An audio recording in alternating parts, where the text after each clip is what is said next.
میں آج ان کو بتاتا ہوں سیدہ کا جنازہ کس نے پڑھایا تھا. مسئلہ ہوئے جے نال سیدنا صدیق اکبر دا مقام واضح ہو جائے. توجہ. اب جب آ گئے جہاں پر ادھر دیکھنا جنت سے ان کے کھانے آتے تھے. میں نے کہا کبھی کسی سننے نے انکار نہیں کیا ہو سکتا ہے. سمجھ آ رہی میری بات کی؟ میں نے کہا جتنے جنت سے کھانے آتے تھے ایمان نہیں قرآن دس یعنی کپڑے بھی آؤں گے میں نے روٹی ہے دو گل نہیں ہوگی نا گھر پہلو ہے گا. ہائے ہائے ہائے ہائے ہائے واہ بھائی واہ. وہ علامہ صاحب بڑی خوبصورت بات کہی گھر بھی جنت میں ہے. بلکہ میں تہاڈی گل دی برکت لیندے ہوئے دساں میں نے پہلے کہا کہ ان کو نہیں ضرورت ہے. تسی کہو کیوں؟ میں کیا جن کے بیٹے جنت کے سردار ہوں جو مبارک اور پاک اور طیب اور طاہر خود شہزادی جنت ہو جن کا شوہر ولیوں کا بادشاہ بابا کائنات کا بادشاہ ہو وہ نو تیرے باغاں دی لوڑ ہوئے گی.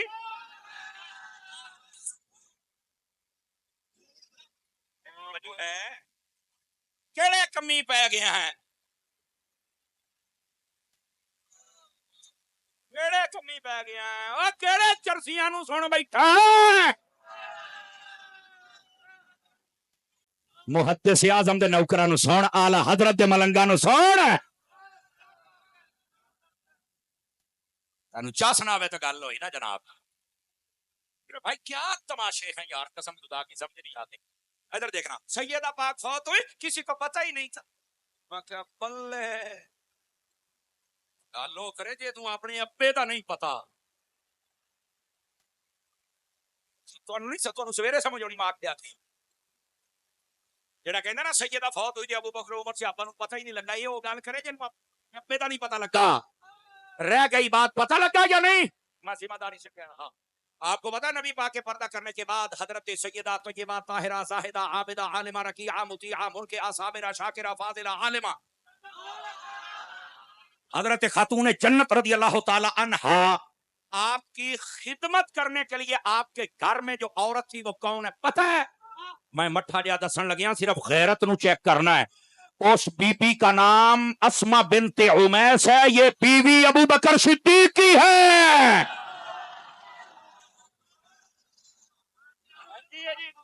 علامہ کوکب صاحب ہیں جی ہے جی.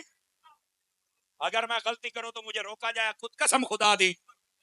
حضرت ابو بکر صدیق نے اپنی بیوی کو کہا ہے ہم اس گھر کی خدمت اپنی بیوی کو بھیجو اچھا خدمت کرنی. اور ادھر یہ وہی بیوی ہے نبی پاک صلی اللہ علیہ وسلم کے پیارے غلام حضرت ابو بکر صدیق کی. یہ وہی بیوی ہے اسما بنت عمیس. نبی پاک کے بعد 6 مہینے تک سیدہ پاک زندہ رہی تھی 6 مہینے تک اور 6 مہینے میں کبھی نہیں مسکرائی ایک مرتبہ. اور بتا کب کہا کہ ادھر دیکھو میری طرف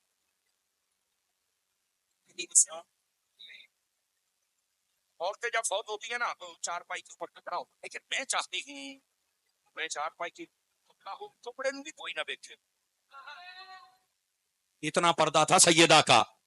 اب میں مٹھی جی گل کرن لگیا سیدہ دا نام لین آ رہے ہو حق نہیں دیتا حق نہیں دیتا سیدہ منیا کدو سیدہ فوت ہونے کے بعد اپنا کپڑا کسی کو نہیں دکھاتی کہ تہاڈیاں اودا ہی دوڑیاں پھردیاں نے قابو کر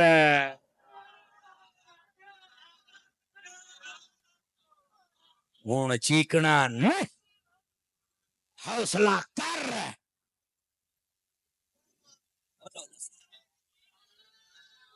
اگر غیرت ہے تم ہے 50 حق دے ہوتے اگے بولنا نہیں تو میں جانتا پہ آ جائے.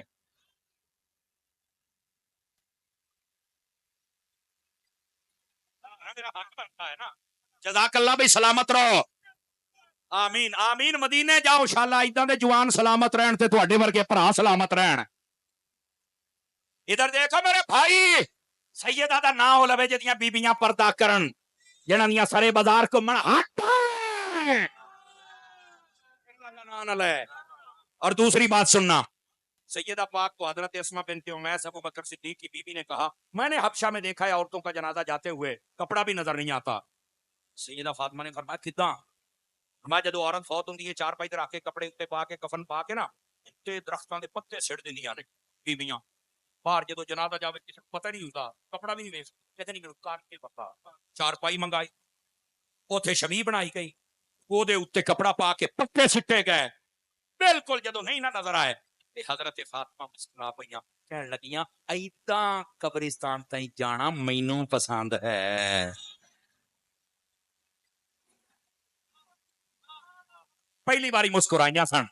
میں جملہ دینے لگا ہوں. میں کیا ابو بکر صدیق دا تے گھرانہ ہوئے جنہاں نے سیدہ دے چہرے تے مسکراہٹ لے آندی ہے.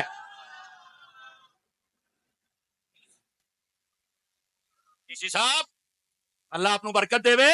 یہ وہ گھرانہ ہے. اور یہاں کیا کہا جاتا ہے؟ اوئے اوئے بولو او پاس پاس سے دیکھو نا بیوی حضرت ابو بکر صدیق کی خدمت گزار ہو اور سیدہ پاک پردہ کر جائیں اور وہ چاہ کے ابو بکر صدیق نوں نہ دسن جبکہ وہیں رہتے قریب میں. اور سیدہ پاک کا گھر کہاں تھا؟ آپ اگر آپ چلے جائیں نا نبی پاک کے روضے پر جہاں روضہ اقدس ہے اس کے پچھلے جانے مقام تہجد آتا ہے. مقام تہجد کے ساتھ بنا جہاں سیدہ پاک کا تھا اور اس سے بالکل سامنے آپ دیکھیں بالکل سامنے ادھر یہ سیدہ پاک کا گھر ہے. بالکل سامنے یہ ریاض الجنہ کی اس کو کراس کرے تو اگلا ترکی مسجد کا حصہ پہلا گیٹ باب السلام کے ساتھ والا اس کے اوپر آج بھی لکھا ہوا ہے آد ہی فوقت تو ابی بکر فرما آؤ جگہ جتھے ابو بکر دا گھر سی. نبی پاک نے فرمایا جیدے جیدے گھر دیاں کھڑکیاں مسیح تال کھولتیاں نے بند کر دیو ابو بکر تو اپنی کھلی رکھ. صرف اینی دور گھر ہے تو کی کری جانا ہے؟ یہ اینا سفر بھی بیوی آ کے نہیں کر سکتی. تو بھائی یار تاری صاحب تسی تے سارا مسئلہ ہی حل کر چھڑیا. میں کہا ہن اگلی بھی سن پوت تو تے کہندا سی پتہ نہیں ہے. خدمت گزاری کے لیے حضرت ابو بکر صدیق کی بیوی ہے گھر میں ہے کیسے ہو سکتا ہے نہ بتائے. عقل ہے تے میں نہ گل کر پر عقل ہوے تا. میں نے کہا تھا بات ختم کروں گا تمہیں چف آئے گی. جب جنازہ تیار کیا گیا صفے بن گئی حضرت ابو بکر صدیق پتہ نہیں کس نے پڑھا جا کب کا. جب صفے بن گئی حضرت ابو بکر صدیق پہلی صف پہ کھڑے ہو گئے. حضرت علی پاک انتظار کر رہے تھے ابو بکر کہاں ہے. فرمایا ابو بکر میں تھے کھلوتا جنازہ کے ہو پڑھا. کیوں؟ فرمایا کہ تو ان کا قریبی وارث ہے اور جو قریبی وارث ہوتا ہے وہ جنازہ پڑھائے تو یہ بہتر ہوتا ہے. یہ ہماری شریعت کا مسئلہ ہے نا. اس وقت جڑی مولا علی نے گل کی تھی علی دے غلام بولن علی والے بولیں گلی والے نہ بولیں. علی والے بولے گلی والے نہیں. اس وقت مولا علی نے کہا ہاتھ پکڑ کے فرمایا ابو بکر آج مصلی امامت پہ کھڑا ہو کے نماز تو پڑھائے گا تیرے علاوہ ابو بکر کوئی نہیں ہو سکتا. کیوں؟ فرمایا میں نے نبی سے سنا ہے لا ينبغي لقوم فيهم ابو بکر ان يؤمهم غيره هذا. اور جس قوم میں ابو بکر کھڑا ہو مصلی پر ابو بکر کے علاوہ کوئی آ سکتا ہی نہیں ہے.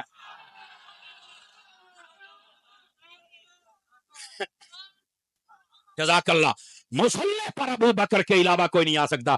کتاب کا نام نوٹ کرو جمع الجوامع. اس کے اندر یہ روایت نہ ہو میں ذمہ دار ہوں. جڑیاں تاریخاں دے حوالے دے کے بہت ناچدا پھرنا جے میں تینوں ساریاں تاریخاں چوں نہ بکھاواں تے گل ہوگی. سیدہ کا جنازہ پڑھایا ہی ابو بکر صدیق نے ہے. مولا علی نے فرمایا تواڈے ہوندے مصلی تے کھلو ہی کوئی نہیں سکدا. حضور دی حدیث ہے. حالانکہ ابو بکر صدیق پاک نے آخیا علی آؤ فرمایا نہیں مالکہ نے آخیا ابو بکر.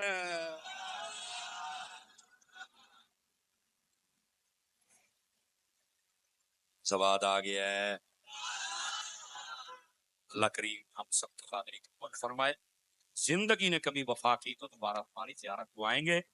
دعوت اسلامی آپ کی